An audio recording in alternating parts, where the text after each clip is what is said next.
Wick testing is a necessary evil. It takes time, patience, and endurance. But once you get the right wick, candle making feels like spring has finally arrived. You have chosen your wax. Your goal is smooth tops, good glass adhesion, and a nice hot and cold throw.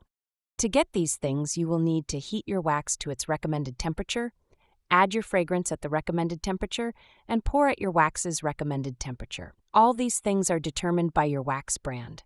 Make sure you do the research. And here is another thing that is determined by your wax type, and that is the wick types you test with your candle.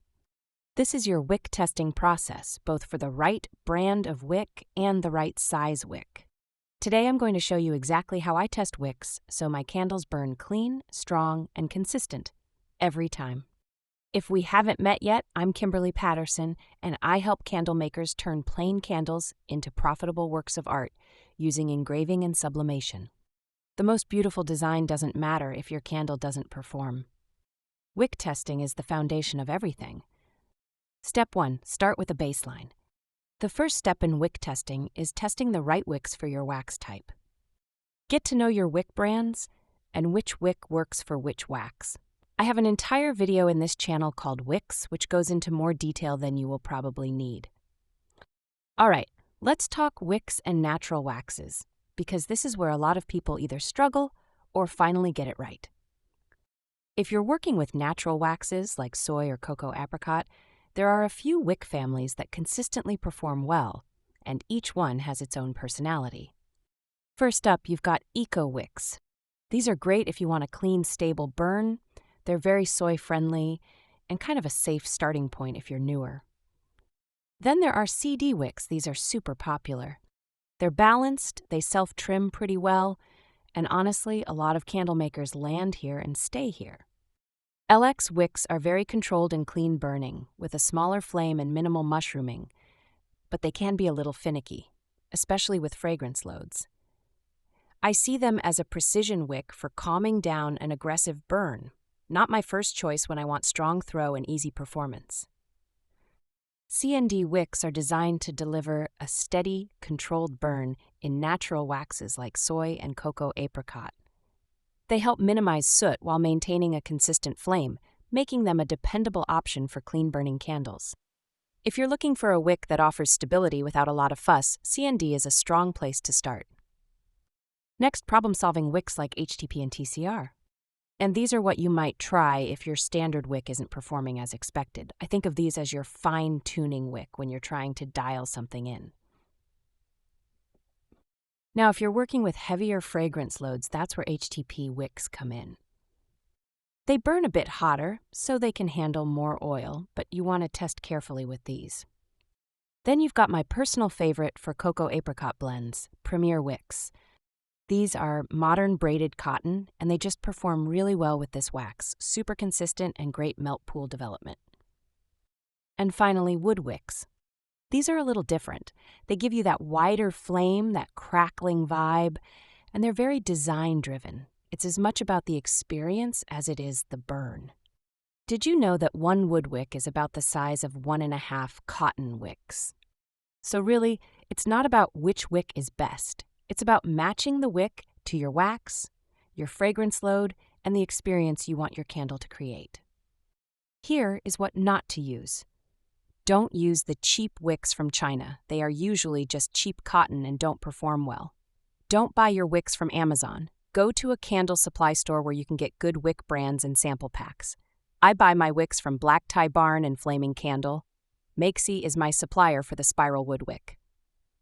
Once you have a few brands of wicks to test, the biggest mistake I see is people randomly choosing a wick and hoping it works. That's not testing, that's guessing. Every wax and vessel size has a starting range. Your wick brands will have guides to help you start based on the wick brand. Make sure you look it up. Once you have tested several fragrances, you will have an idea of where to start for your jar size. For example, in an 8-ounce jar around 2.87 inches, I'll start around a Premier 725 to 730. In a 14-ounce jar, I'm usually double wicking somewhere in the 715 to 725 range. Each fragrance choice can change your wick size and sometimes the wick brand. Be prepared for this. Sometimes a fragrance choice will change a wick size dramatically. And remember, you're not choosing your wick. You're choosing your first test. And for your first test, choose at least 3 sizes from each wick brand you plan on testing.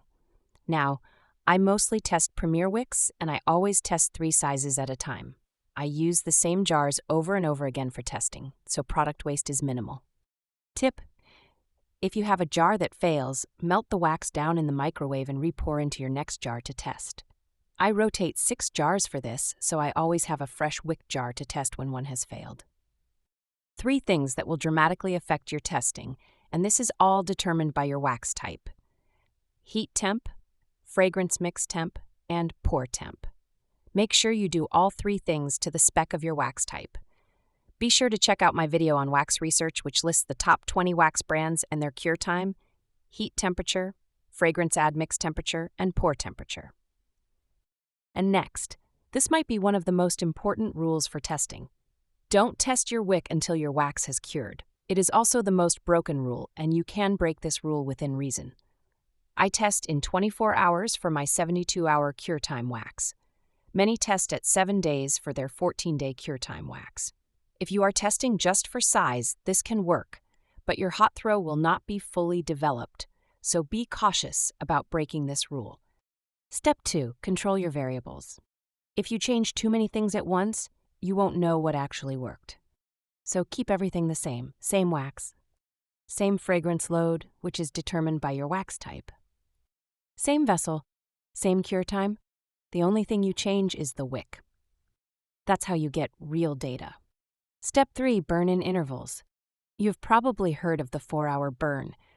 Mark your observations in stages: 1 hour, 2 hours, 3 hours, 4 hours, and you are watching for how the melt pool expands. Your flame height, keep under 1 inch. Any mushrooming, a little is fine. Soot, and this is really important.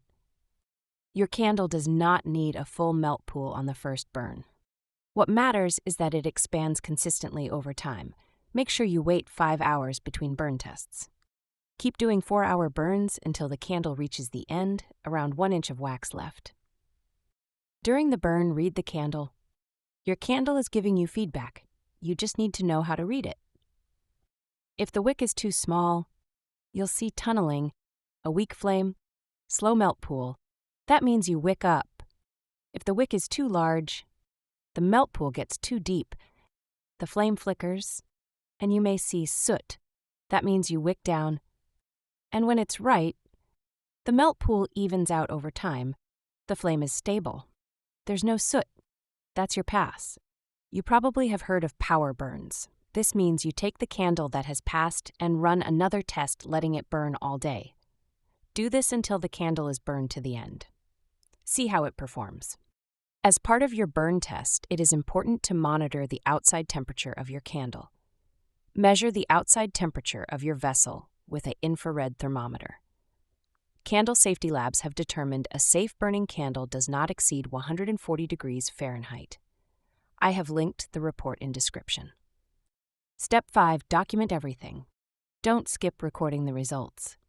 Every test should go into a system. For me, I keep track of wick fragrance tests in ChatGPT and have named it my wick tracker.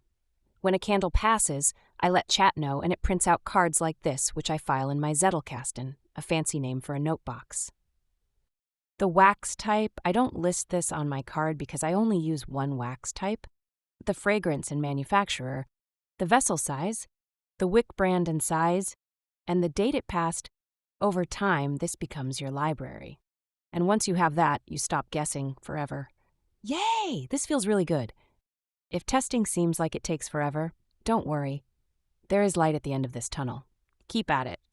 Based on my early wick tests, I changed wax types and found a great wick. Be willing to change if nothing is working for you. Keep in mind, wick testing is about getting it right the first time.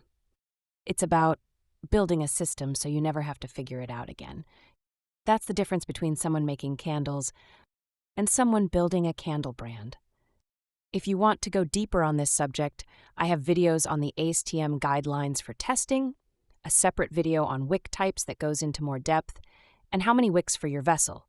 I even have a video on Wick science, which is for us geeks. Did I mention I am married to a scientist? Check on the beginner course playlist and see what works for you to watch next. If you want more videos on wick testing, engraving, and building a candle business that actually works, subscribe to The Candle Artist Way. It's free. Show us some love in comments. Let me know what you are wick testing and what your current struggles are or what is working for you. If you are serious about leveling up your candle making, my book is available at cost at KimberlyPatterson.com. Thanks for watching, and see you next time on The Candle Artist Way.